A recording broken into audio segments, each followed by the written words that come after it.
congrats on making it to the final marching technique, which is our pivot. So, step one of pivots. It should always be on your left toe, not your left foot, not your left heel, your left toe. So, I don't want to see none of this.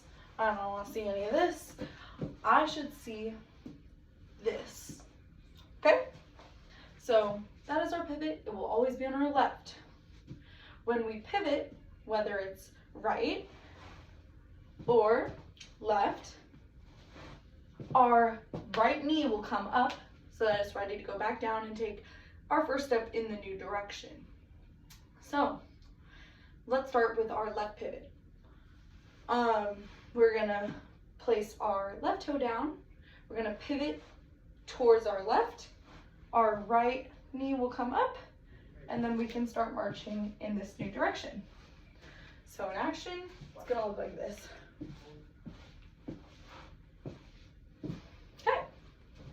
Our right pivot will be very similar. It will actually be easier than our left pivot. It will include left toe going down, right knee coming up, and now we're facing the right direction. So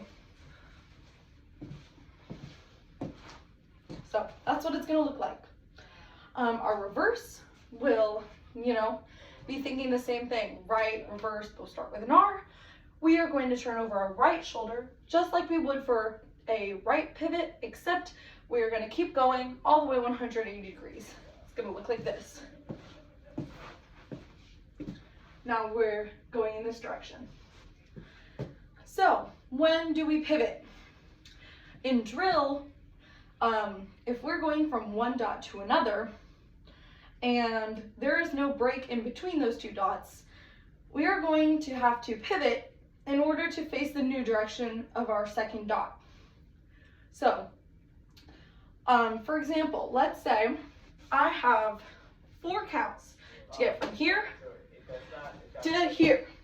In our band, we always march in the direction of our dot. So instead of facing the audience, we face the direction of our dot and march in a straight path to our dot. So let's say I start there, my first dot is here, and my second dot is over here. I'm going to have to pivot once I hit this dot in order to get to my next dot. Let's say I have 4 counts to get to each dot. We will always pivot on the first count of a new phrase. So for example, I'm taking 4 counts to get to that dot and 4 counts to get to the next dot. I will take 4 counts and then pivot on beat 1 of the next 4 counts. So this is how it's gonna look. 1, 2, 3, 4, pivot, 2, 3, 4. So fundamentally, that should make sense to you. You're always going to pivot on the new phrase. Pivot will count as 1, as your beat 1. When your right leg comes down, that will be beat 2. So it will be pivot, 2, 3, however long. So you can play that back if you are still a little confused. The last part about pivoting is our pivot step close. So let's say I'm going from this dot to this dot, but instead of immediately going into the next dot, we're going to hold here for, let's say, 16. I need to pivot step close once I get to this dot in order to face the director, the conductor, and the audience. So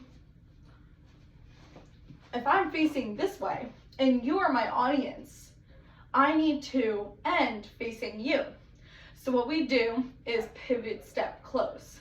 It's gonna look like this. So let's say I have 8 counts to get to that dot. 1, 2, 3, 4, 5, 6, pivot, step, close. Let me break that down. So as you can tell, pivot is going to be the count before the last count. So in this example, I have 8 counts to get there. That means I need to pivot on beat 7. In another example, if I had 16 counts, I would have to pivot on beat 15. So what it's gonna look like is, let's say I'm at 6, wait, I'm sorry, 6 would be on my, here, I'm just gonna redo it. So 1, 2, 3, 4, 5, 6, pivot will be to face the audience, which is you. Step will be your right leg coming down, and close will be your left foot coming back in, and now you are at attention facing the audience. That is our pivot, step, close. I'll show that a little bit faster. So it's gonna be 1, 2, 3, 4, 5, 6, pivot, step, close. And close would be beat 1 of the new phrase. So I would say pivot, step, close, 2, 3, 4, however long the hold is.